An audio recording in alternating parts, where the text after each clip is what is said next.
Hello, welcome to Lemon Series, where we talk anything and everything entertainment. I'm, of course, the Lemon himself, Zeke Lamone, and this is my review for Beetlejuice. But before we get into that, let's get the house cleaning out of the way, shall we? I'm just leave a like. Comment below, let me know your thoughts on Beetlejuice, and of course, hit that subscribe button as it helps me grow into my YouTube career. I would greatly appreciate it. Now, all that out of the way, let's get into the review.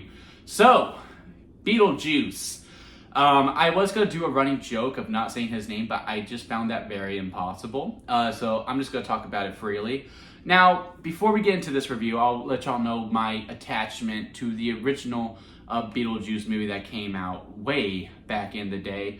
I don't really have much of an attachment at all. I do remember walking around Blockbuster and seeing it, but was always too scared to rent it. And I watched it for the first time ever this year at some point, and I remember watching it. I was like, yeah, that's a good movie. It's very fun. I had a good time with it. My only criticism is that I wish there was a little bit more Beetlejuice, and I rewatched it again before going to see this one, of course. And yeah, still the same criticism. And this movie does deliver that. There is a heck of a lot more Beetlejuice in this, and a lot more of the undead world. A bunch of new characters that we meet throughout. And I will say this movie is a lot of fun, like the first one. Now, if you are super attached to that first one, it's like a big nostalgic trip, as part of your childhood, all that fun jazz, I think you're going to absolutely love this movie. There is a lot to deliver with it. I mean, it goes bigger, not necessarily better to me personally, but it does go bigger within the world of Beetlejuice. And Michael Keaton, is still, lovely in this character. He is a lot of fun. Even though there is more screen time where you do run the risk of he may be getting annoying, he doesn't. Michael Keaton runs the line very, very well. Winona Ryder is still great. Her character motives in this one are a little bit questionable to me, because she's in a relationship with a guy that's obviously in this for one thing, right? And it's just just with how the character direction goes, it's a little silly to me. Like, I get it, she's someone who's really down personally, and she's easy, if you will.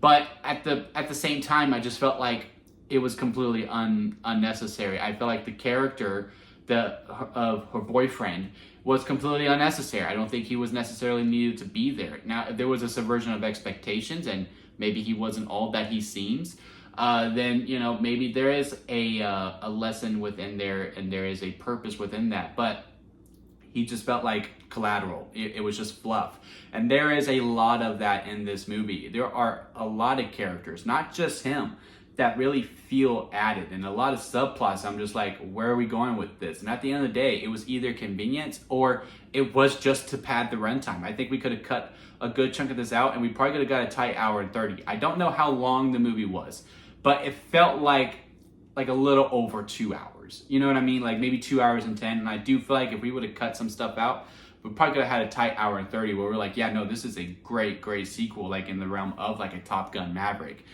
To me personally, it didn't reach that height. I had a lot of fun with it, but as far as other storylines that I just felt like were there just to bloat runtime. Willem Dafoe's character. Now, it's Willem Dafoe, right? One of the greatest performers of our generation. He does a fantastic job of it. He is a character, who is, like the police captain, but he's not really the captain because he's an actor, but he just makes it feel very real. And again, at the end of the day, like as it's going on, even though again, Willem Dafoe is doing great, he's eating every scene up, he's absolutely funny, he's spectacular. But in the back of my mind, I'm like, what are you doing here? You feel very added. There are some, like, it would be one thing if, like, he was there, like, to be with Beetlejuice. But he's not. He's, like, having full-on scenes with just himself. And I'm just like, you could have cut this. You could have cut all this out. There's also a character in here that has an attachment to Beetlejuice. And I do not remember the actress's name who is playing her. But I won't give anything away because, it wasn't really in the marketing. But there is another character that has an attachment to Beetlejuice. And in a way, this one, out of all of them, felt the most necessary to have to give Beetlejuice that extra motivation to, want to do what he does. But also, at the end of the day, just felt like collateral. It was just there out of pure convenience. But out of all of them, I would say she is the most necessary. Now, as for new characters who are necessary, Jenna Ortega.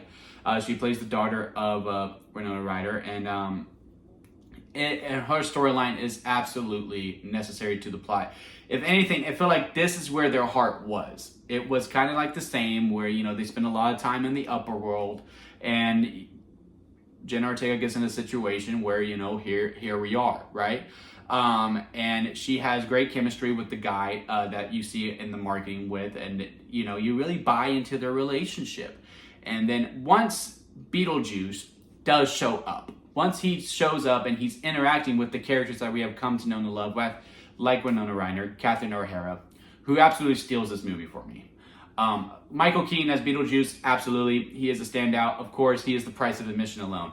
I will also say the price of admission for this movie is Catherine O'Hara. She is great as the stepmom, great back and forth, great chemistry with Winona Ryder, even great chemistry with Jenna Ortega. A real standout to me, and the one that I felt most connected to out of everyone. And once he's up there with them and he's actually interacting with them, and, you know, they're going to all the places, once the characters are together that we've come to know and love from the original, the movie picks up steam tremendously. And I will also, and then in that case, I will also say the movie's a tale of two halves. I am never bored watching this movie whatsoever. The first half, I would say, is slow. It's kind of just a hangout movie. You know, you're just kind of hanging out with these characters and getting to know them again and where they're at currently. And then once the second act, or midway through the second act starts, again, once Beetlejuice is starting to interact with everyone, then the movie does pick up tremendously and it does become a riot. And I had a great time with it. Where at the end of the day, look, some of the characters that we come to know and love, it felt like, okay, well, we have to have them, so they have to be there. Like Winona Ryder. I love her. She's a great actress. And as you can see, like I said, I don't have that much attachment to the original, so I don't remember the character's name, but I do remember the performers.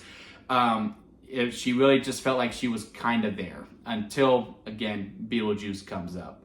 Beetlejuice, they just like, well, we need to give him more to do, so they added more characters in. It just felt like convenience, and again, it felt like fluff. But again, when he is in it, again, I'm never bored. It just feels like noise until the second half. Well, at the end of the day, if you're like me, who didn't have that much fun, or who doesn't have that much attachment, I should say, to the original Beetlejuice, I still think it is a recommendation to go to the theater and watch it. Maybe go on a $5 Tuesday or a matinee price. If there is a full crowd, if you pay the full admission, I think you will have fun with it. That was the other thing. I was in a sold-out crowd with people who clearly loved the original, and they were having fun from start to finish. If you are one of those people who has a special place in their heart for the original, I think you're going to absolutely love this movie. I think you're going to have a great time with it. But at the end of the day, I still recommend going to the theater regardless of where you stand on it. But again, just to really hone it home, there is a lot of fluff within the subplots. A lot of fluff.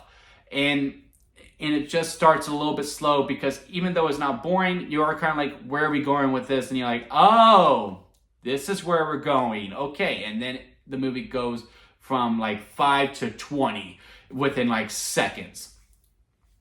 So where it ranks on the lemon scale, where it goes sour lemon, expired store-bought lemonade, store-bought lemonade, freshly squeezed lemonade, and then strawberry lemonade, because that is the best kind of lemonade. I will say Beetlejuice is a lemonade, because of the reasons that I stated before. But yeah, overall, I had a good time with it, and I think you will too.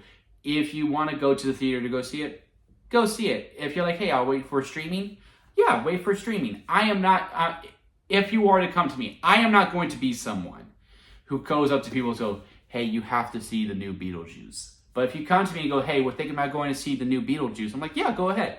If you were to come up to me and goes, man, I don't know about this new Beetlejuice, I think I'm going to wait for streaming, I'm going to say, yeah, go ahead. That's kind of where it's at with it. Definitely see it, but do it at where you think will be best to do so. So yeah, comment below, let me know your thought on this new Beetlejuice.